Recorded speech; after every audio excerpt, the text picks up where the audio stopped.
Hi all, welcome to Vijayawada Vinny channel. మనకి ఎండాకాలం start అయిపోయింది కదండి. ఎండాకాలం అనగానే మనకి ఫస్ట్ గుర్తుకొచ్చేది మామిడికాయలు, వాటితో చేసుకునే రకరకాల పచ్చళ్ళు. నిన్న నైట్ మా మదర్ 6 మామిడికాయలు తీసుకొచ్చారు. ఇంకా వాటిని చూడంగానే మా సిస్టర్, అమ్మ నాకు మామిడికాయ తురుము పచ్చడి కావాలి అని అడిగింది. ఏ తల్లైనా కన్న కూతురు అడగంగానే చేయకుండా ఉంటుందా?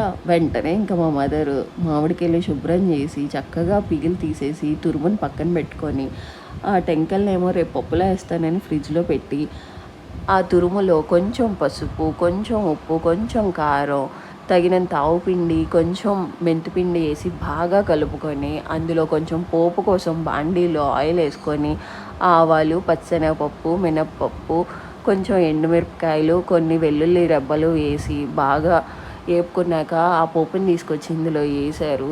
ఆ తర్వాత వేడి వేడి అన్నంలో ఈ పచ్చడి వేసుకొని తింటే ఉందండి, ఆ టేస్ట్ వేరే లెవెల్.